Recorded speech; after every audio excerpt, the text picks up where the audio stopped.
Books, books. I like books. I'm gonna read them all. Hi readers, Chris here. Welcome to my channel where I review fantasy, Stephen King, all sorts of books, and today I am doing my yearly Stephen King journey update. If you've been around here for a while, you will know that I have been on a journey for what feels like forever now to read all of Stephen King's books in order by publication date. So I started with Carrie, which was published all the way back in like 1979, and I am finally into the 2000s, the late 2000s. I was hoping to have read most of the 2000s by the time I did this video, but that didn't happen. So today my update is going to be just around the early 2000s of King's books. He published about 10 books, I think, in the early 2000s. So 10 books in 5 years, that is pretty insane. And some of these books are quite chunky. So I'm going to split this up into kind of my overall feelings on this time frame of King's books, some common themes that I've seen reading these books, my favorites and my least favorites. So first, let's jump into the kind of the common themes that I noticed reading all these books. And there's really two things that stuck out to me. So first of all, the early 2000s is when King published the back half of his epic Dark Tower series. And those were 3 books: Wolves of the Calla, Song of Susannah, and then finally The Dark Tower. When you look at all these books all together, like, these are some chunky books. These are some chunkers. So King had been slowly working on The Dark Tower since, like, I forget exactly what year The Gunslinger came out, but like early 90s.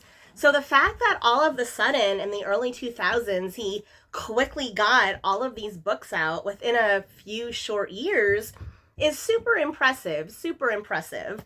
Like, I'm sure he had an idea of what he wanted to do, but prior to the 2000s, it was quite a long time in between books. So again, this was a very much a focus of those years, was to get this out, get it done, and get it complete. Now, I don't know if because he was so focused on this, if that affected his other books. Because the second thing that I really noticed about his books in the early 2000s is that they are very much like based off of other books. And I'm going to explain what I mean by that. So I have 4 books in my pile right now that were all released in the early 2000s. And when I read these books, I could very much see how they were influenced, if not even direct copies, of some of his previous books. So for example, Dreamcatcher. I'm not going to go into what this book is about, but long story short, we have a group of friends. They're adults. They've been friends since they were children. There's like an alien body snatching thing type happening.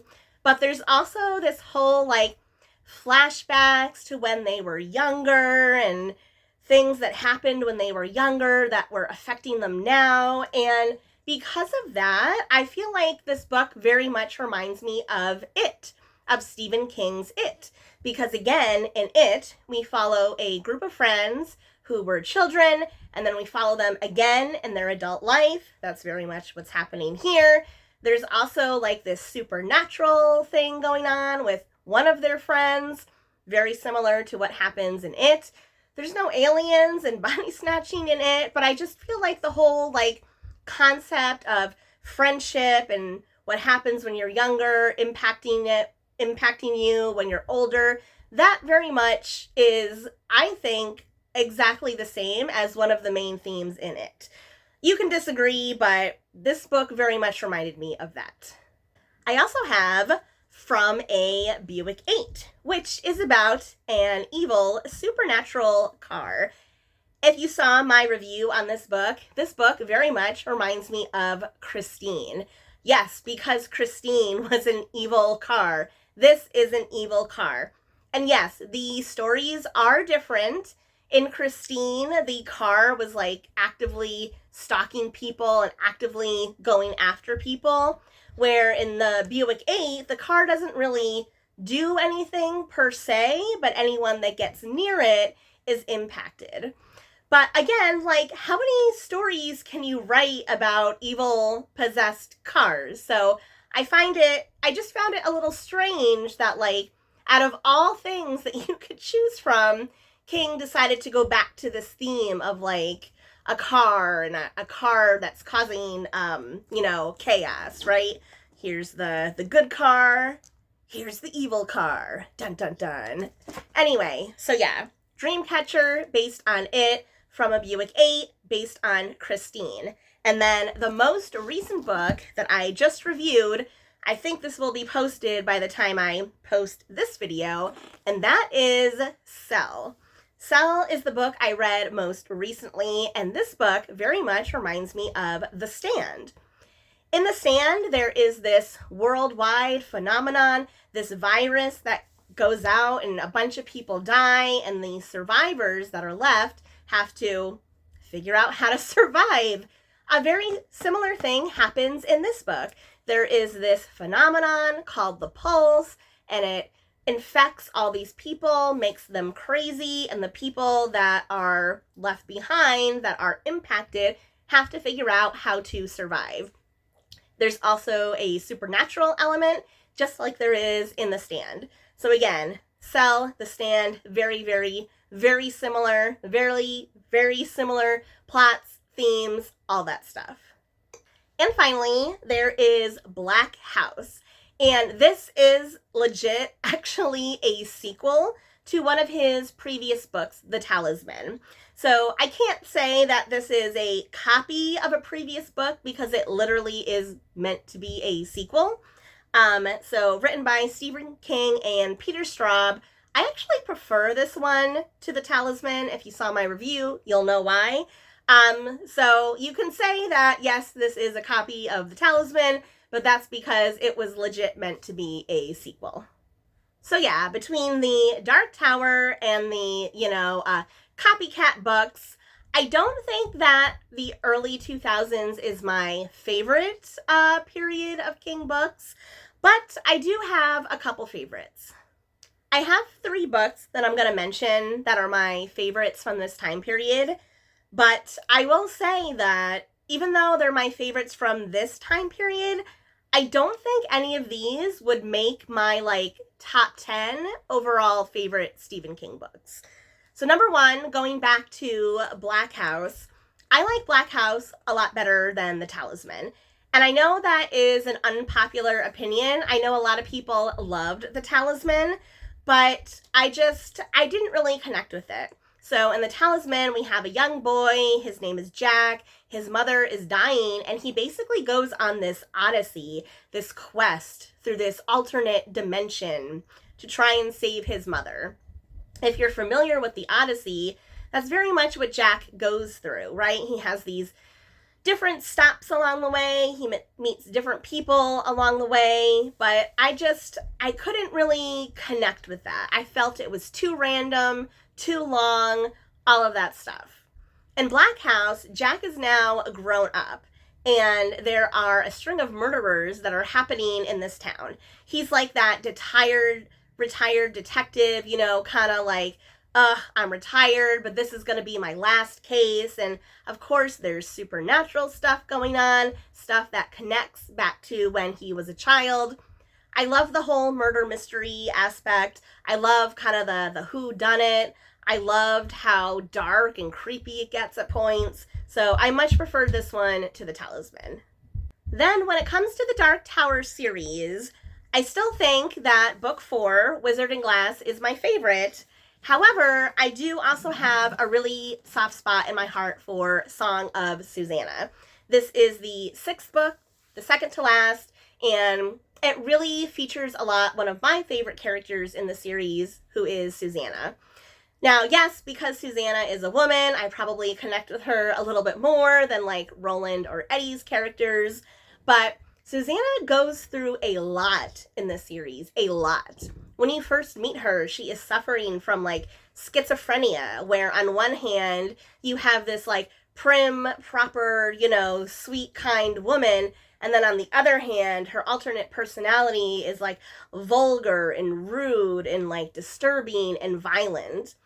Now, by the time we get to this point in the series, there's another personality that's come forward. So this is like her fourth one, right? She had two, and then they kind of combined into one that was a little bit of both, and now we have a completely different one.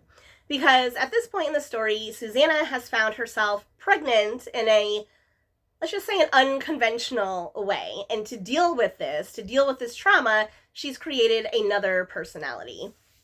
So I love watching her struggle with the whole personality thing. I love watching her struggle trying to be a mother and like protect what's inside of her, because she's literally growing this child, quote unquote, but she also knows that this child may not be what she wants. So I don't know. I find her story so interesting, so fascinating. It raises a lot of good questions. So yeah, Song of Susannah is my second favorite book of the Dark Tower series. And yeah, one of my favorites from the early 2000s. And then finally, I know this is going to be an unpopular opinion, but Dreamcatcher. I love Dreamcatcher, and I will always love Dreamcatcher.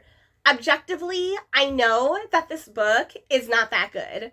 And I know it has a, reputation's the word I'm trying to think of. It has a reputation for like being one of Stephen King's worst books. But here's the thing. I read this book when it came out in the early 2000s. At the time, I was away at school, I was at college, and I was going through kind of a difficult time in my life. And whenever I'm feeling a certain way, like my favorite thing to do to try to take my mind off of it was go out and go shopping. And I went shopping, picked up the newest book from my favorite author. I laughed so hard reading this book. A, because it's so bad, and B, there's this character that's like taken over by this kind of foreign creature, and the back and forth, the banter that these two characters have in this guy's mind is really funny at times. It's real, or at least I found it funny. Maybe not everyone does. So yeah, I know it's an unpopular opinion, and I know objectively the book is not that great, but I will always have a special place in my heart for Dreamcatcher. Rereading it, I still loved it. So everyone has a book like that, right? You know everyone else doesn't like it, but you still like it anyway. So now let me talk about my least favorite. And I had a hard time with this one as well, because like none of these books are my favorites, but none of these books are like, they're not like super bad. There's none of these books that I would say like, oh my God, that's the worst. But I wanted to pick something for this video. So the first book I'm going to mention is From A Buick 8. And the thing here is that I actually did enjoy this book as I was reading it. But there is one thing in particular that happens in this book that kind of ruined it for me. Like, I don't think I'll ever go back and reread this one again. If you are someone that is triggered, I'm not usually triggered by things, but there is one thing in particular that does trigger me, and that is animal harm and animal death. And there was one in this book that was so unexpected and so shocking that, like, I remember I actually had to put the book down and, like, walk away for a minute because it was so upsetting. It was so upsetting what happened to the poor animal in this book. So this is a situation where, like, if I had known about it beforehand, I could have prepared myself and, would have gotten through it. But because it was unexpected, it came out of nowhere, it was just very upsetting, and it kind of ruined the rest of the book for me. But other than that, the actual story isn't that bad. And then finally, a book I haven't mentioned yet is going to be Everything's Eventual. So King is known for regularly putting out short story collections, novellas, and this is a collection of 14 dark tales. I think these were collected all from like different publications. Now, here's the thing. When I was going through my list of books to pull out of my shelf for this particular video, I went, oh, everything's Eventual. What was that one about? Because here's the thing. This book is not memorable at all, or at least it wasn't to me. There is only one story in here that I actually remember, and that's only because it is a short story that is set in the Dark Tower universe and features one of the main characters, Roland. So other than that story, there's nothing else in this book that I actually remember. So because it's so forgettable, so unmemorable, I mean, yeah, in my opinion, that makes it, one of my least favorite. And look who came to say hello to us today. Hi, Roscoe. Hi, Roscoe Rufus. Did you just go potty? You feel a little soggy. That's okay. We're all a little soggy sometimes. Thank you. Can you say hi to everyone? Can you say hi to everyone, Roscoe? Yes. Oh, such a good boy. Thank you. Okay. You with the lunging. You with the lunging. So that is it for my yearly Stephen King journey update. I am well on my way to finishing the rest of his books in the later 2000s. I'm so happy when I finally will get to the 2010s because I feel like I'm starting to catch up a little bit. If only he would stop putting out multiple books a year, I might actually catch up sometime this decade. So that is it for me today. So now I want to know from you, have you read any of King's early 2000s books? Are any of these your favorite? Or any of them your least favorite? Let me know all your thoughts in the comments section below. And as always, if you like this video, please give it a thumbs up. If you're not already, please subscribe to my channel for more bookish stuff coming your way soon. All right, everyone. Happy reading.